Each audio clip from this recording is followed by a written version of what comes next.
यमुना यमुना कभी यमुना पे आ जाना, कभी रूपोश हो जाना, कभी नखरे दिखा जाना, कभी माखन का खा जाना। ये दुनिया शाम के किस्से, ये दुनिया शाम के किस्से मुझे जब भी सुनाती है, मुझे जब भी सुनाती है। शाम की याद आती है, शाम की याद आती है, शाम की याद आती है, शाम की याद आती है।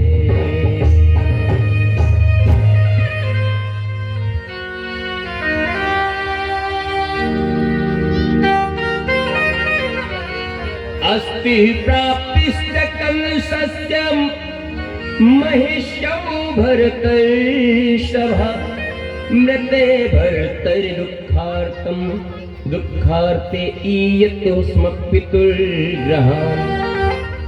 पित्रे मगधराजाय जरासंधाय दुःखिते। पत्नियां अस्ति और प्राप्ति जो जरासंध की पुत्रियां हैं, कंस के मरने के बाद अपने पिता जरासंध के पास पहुंच गई और सफेद कपड़े पहन रखे हैं, मांग में सिंदूर नहीं है, कोई श्रृंगार नहीं है। पिता ने जैसे ही वैधव्य रूप में अपनी पुत्रियों को देखा तो क्रोध से आग बबूला हो गया। पुत्री बताओ किस कारण से तुम्हें वैधव्य प्राप्त हुआ है? उन कन्याओं ने, उन पुत्रियों ने कह दिया, पिताजी कृष्ण ने मथुरा पे आक्रमण कर दिया, हमारे पति को मार दिया और मथुरा पे कब्जा कर लिया है। जरासंध ने उसी समय अक्षौहिणीभिर्विंशत्या तिसृभिश्चापि संवृतः यदुराजधानीं मथुरां ते दिशं सर्वतो दिशम्। जरासंध ने कृष्ण को मारने के लिए मथुरा पे आक्रमण किया। एक बार नहीं, 17 बार श्री कृष्ण को मार देते हैं, जरासंध को छोड़ देते हैं। बलराम जी ने पूछा, कृष्ण जरासंध को क्यों छोड़ देते हो? कृष्ण भगवान बोले, हमारा अवतार काहे के लिए हुआ है? बोले धरती से पापियों को मिटाने के लिए। बोले जरासंध कौन है? कहा पापियों का सरदार। बोले सरदार को मार देंगे तो पापी डर के भाग जाएंगे, इसलिए सरदार को छोड़ देते हैं। दूसरे पापियों की टीम इकट्ठी करेगा तो फिर हमारे पास आएगा, हम फिर निपटा देंगे। ऐसे हम घर बैठे बैठे पूरा पापियों का मैदान साफ कर देंगे, चिंता मत करो। 18वीं बार जरासंध ने 11,000 ब्राह्मणों को बुलाया और कहा, सुनो पंडित जी, खूब यज्ञ पूजा पाठ अनुष्ठान किए हैं, अब एक अनुष्ठान ऐसा करो कि हम युद्ध में विजयी होकर के लौटे। अगर हम जीत के आए तो तुम्हें इतना धन दान में देंगे कि जीवन भर कभी किसी की सत्यनारायण की कथा नहीं बांचनी पड़ेगी। और अगर हम हार के आए तो तुम 11,000 पंडितों के धड़ पे सर नहीं बचेगा, इतना ध्यान करना। अब पंडित घबरा गए, जजमान हो तो ऐसा। अब पंडित घबरा गए, भगवान कृष्ण से प्रार्थना करने लगे, हे प्रभु विप्रधेनु सुर संत हितलीन मनुज अवतार, आप तो ब्राह्मण गायों की रक्षा के लिए ही अवतार लेते हो, तो प्रभु 17 बार आप जीत गए, एक बार हार जाओ, ब्राह्मणों के प्राण बच जाएंगे। भगवान कृष्ण ने देखा, एक तरफ से कालेवन ने आक्रमण कर दिया मथुरा पे, एक तरफ से जरासंध ने। कृष्ण भगवान बलराम जी से बोले, दाऊ इस बार मैदान छोड़ के भागने का मौका है। बलराम जी बोले जैसे 17 बार हमने मार के भगाया ऐसे फिर भगाएंगे, हम क्यों भागेंगे। बलराम जी से दाव वो कन्हैया बोले कभी कभी हारने में भी आनंद आता है। 11,000 ब्राह्मणों के प्राण दाव पे लगे हैं। अगर हम 17 बार तो जीत गए, दुनिया को पता है कि शक्तिशाली तो अपन है, अब एक बार अगर हार भी जाए तो क्या फर्क पड़ता है। इसलिए आज देखो हम मैदान छोड़ के भाग जाएंगे। बलराम जी बोले कलंक लग जाएगा। क्या कलंक लगेगा, लोग हमें भीरू कहेंगे, डरपोक कहेंगे, रणछोर कहेंगे। भगवान बोले देखो जिस पे 50 केस चल रहे हो, जिस पे 50 केस चल रहे हो, अगर उस पे एक आध और लग जाए तो क्या फर्क पड़ता है। देखो माखन चोर लोग हमसे कहते ही हैं, माखन चोर हमसे कहें, चीर चोर हमसे कहें हैं, और स्त्रियों के साथ नाचने वाला लोग हमसे कहें। महाराज रणचोर और तो एक तमका और लग जाएगा, क्या फर्क पड़ता है। महाराज कालियावन आया, भगवान ने मैदान छोड़ दिया। कालियावन को लगा कि डर के भाग रहा है, और भगवान कन्हैया आगे आगे, कालियावन पीछे पीछे, कन्हैया आगे आगे, कालियावन पीछे पीछे। आगरा के पास एक मुचकुंद गुफा है, उस मुचकुंद गुफा में कृष्ण भगवान घुस गए।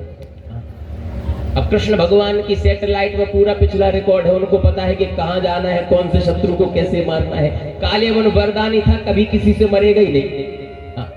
लेकिन जो मुचकुंद है, उस गुफा में मुचकुंद हजारों सालों से सो रहा है। ये इक्ष्वाकु वंश का राजा है।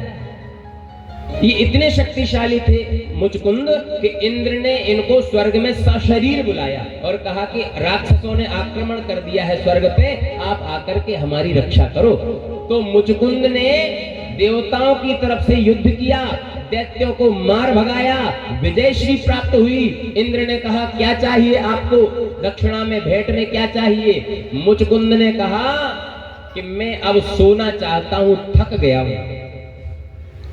तो इंद्र ने कहा तुम्हें जहां जगह मिले एकांत में सो जाओ, तुम्हें कोई जगाएगा नहीं। अगर कोई जगाएगा तुम्हें तो तुम्हारी दृष्टि पड़ते ही भस्म हो जाएगा। इस भेद को कृष्ण भगवान जानते थे कि वो मुचकुंद एक विस्फोटक पदार्थ की तरह है कालियावन के लिए, तो वहीं पहुंच गए।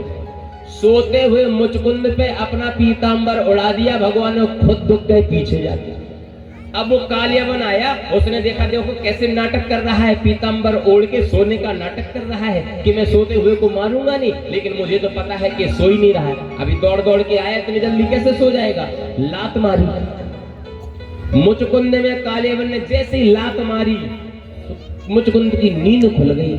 नींद खुली और दृष्टि पड़ी मुचकुंद की कालियावन के ऊपर। तो दृष्टि पड़ते ही कालियावन आग का गोला बन गया और बाद में राख का ढेर बन गया। अब निकले कृष्ण भगवान, जब काम हो गया और कृष्ण भगवान का दिव्य प्रकाश देख करके मुचकुंद ने स्तुति की।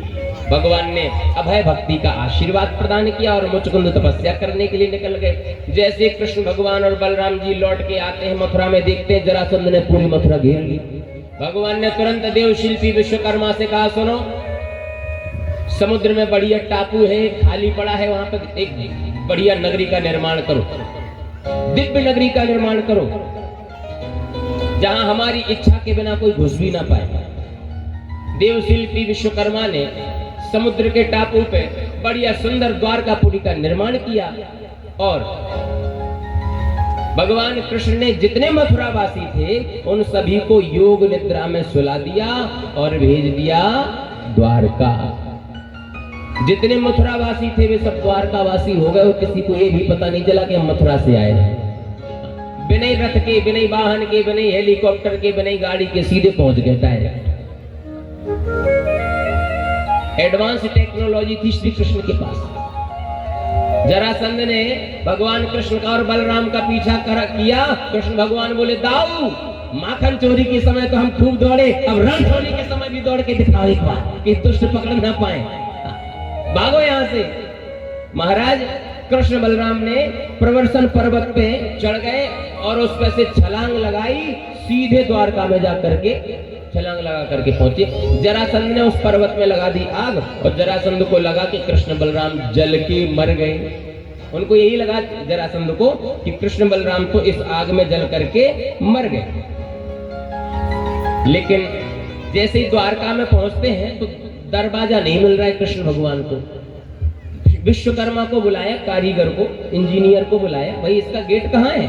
विश्वकर्मा ने कहा इसका जो गेट है वो गुप्त है, इसका जो मुख्य द्वार है बिना पासवर्ड के नहीं खुलेगा। आप चाहोगे तभी इसका दरवाजा खुलेगा, नहीं तो नहीं खुलेगा। तो मंत्रों से अभिमंत्रित कर दिया था।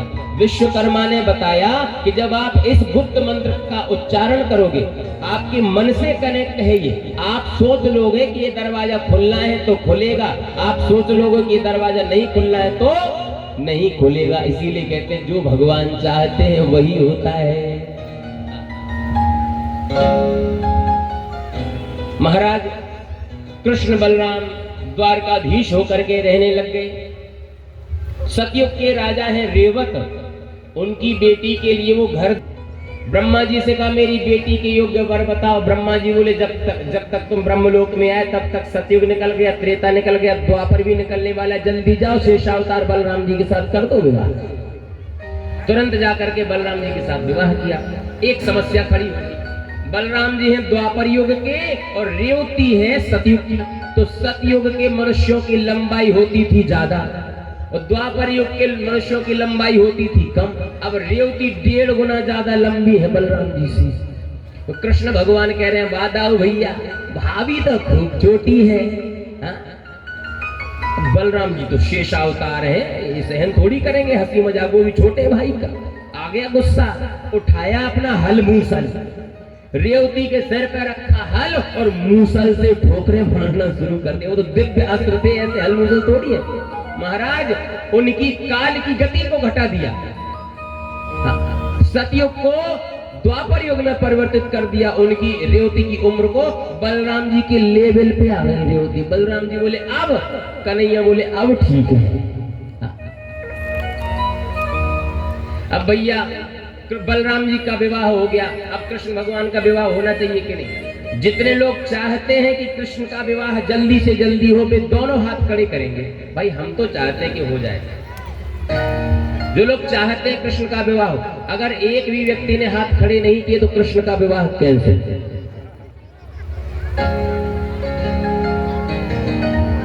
लगभग सब चाहते हैं कि विवाह हो जाए। अब कुछ लोग सोच रहे हैं ऐसा नहीं, महाराज कहते ठीक है तुमने हाथ उठाए, अब दहेज की व्यवस्था करो। लेकिन भैया ये जगतपति है, इन्हें किसी दहेज की कमी नहीं है, लक्ष्मीपति है, जिनकी पत्नी ही लक्ष्मी है। भैया विवाह तो कृष्ण का हो जाए, लेकिन एक विडंबना है। कोई भी पिता अपनी बेटी के लिए ऐसा वर देखता है कि सुंदर हो, गोरा हो, रिकॉर्ड अच्छा हो, धनवान हो, इज्जत अच्छी हो। लेकिन कृष्ण भगवान का पूरा रिकॉर्ड खराब है, कन्हैया का पूरा रिकॉर्ड खराब। कैसे? माखन चोरी कन्हैया ने करी, कपड़े चोरी कन्हैया ने करे, ब्रजे वसंतन नवनीत चौरम, गोपांगनानां चदुकूल चौरम, अनेक जन्मार्जित पाप चौरम चौराग्रगण्यम पुरुषम नमामि। चोरों के सरदार हैं ये, रण छोड़े हैं, रंग सांवला इनका है, मैदान छोड़ के भागने वाले ये हैं। और दूसरी बात ये है, अगर ये किसी शहर में रह रहे होते तो शायद इनका विवाह हो ही जाता। बीच समुद्र में रह रहे हैं टापू पे। अब वहां बताओ कौन लड़की वाले पहुंचेंगे रिश्ता देखने के लिए, हैं? तो भगवान कृष्ण ने सोशल मीडिया का सहारा लिया। जैसे आजकल कुछ लड़का लड़कियों के विवाह नहीं होते हैं तो वे लोग सोशल मीडिया के माध्यम से अपनी फोटो डाल देंगे, अपना वो क्या नाम हॉबी होती है वो सब डाल देते हैं, पढ़ाई लिखाई एजुकेशन सब डाल देंगे। हाँ, और कैसा लड़का चाहिए, कैसी लड़की चाहिए, सब ऑनलाइन डाल देंगे। अब उनके योग्य जो लड़का होगा सो उनसे कांटेक्ट कर लेगा, जो लड़की होगी वो कांटेक्ट कर लेगी। कृष्ण भगवान ने सोचा हमें भी सोशल मीडिया का सहारा लेना पड़ेगा। अब कृष्ण भगवान के लिए उस समय सोशल मीडिया क्या था, कौन था? उस समय भी सोशल मीडिया था भैया, नारद जी। जी हाँ, उस समय के सबसे बड़े मीडिया प्रभारी थे नारद जी। दुनिया में किसी भी पार्टी का नेता हो, लेकिन नारद जी पहुंच जाएं, चाहे वो कंस हो, चाहे हिरण्यकश्यप हो, चाहे रावण हो, चाहे विष्णु भगवान, चाहे इंद्र हो, चाहे ब्रह्मा जी, नारद जी की कुर्सी खाली रहती। प्रेस वालों के लिए रिजर्व जगह होती है, ऐसी नारद जी के लिए रिजर्व होती थी सीट। राक्षसों में चले जाए तो सम्मान, देवता। भाई कैमरा वालों से, मीडिया वालों से सब डरते हैं, कहीं ऐसा ना हो कि पोल पट्टी खुल जाए, कुछ असलियत कैमरे में ना आ जाए। तो नारद जी मीडिया वाले हैं, नारद जी को बुलाया, बोले क्यों महाराज, कुछ प्रसार करो, आपकी मीडिया में कुछ कैद हुआ है, हमारे ऊपर कोई कन्या है। नारद जी बोले बिल्कुल है, हम तो पक्की करे आए। नारद जी बोले हम तो बिल्कुल पक्की करके आ गए। कृष्ण भगवान बोले कहाँ? बोले विदर्भ देश के राजा हैं भीष्म, उनकी बेटी का नाम है रुक्मणी, और वो तो साक्षात लक्ष्मी है और आपको पति मानती है। विडंबना सिर्फ इतनी है, उसका जो बड़ा भाई रुक्मी है ना, वो आपके साथ विवाह करना नहीं चाहता अपनी बहन का। भगवान कृष्ण का ठीक है, अब तुम जाओ, अब हम देख लेंगे।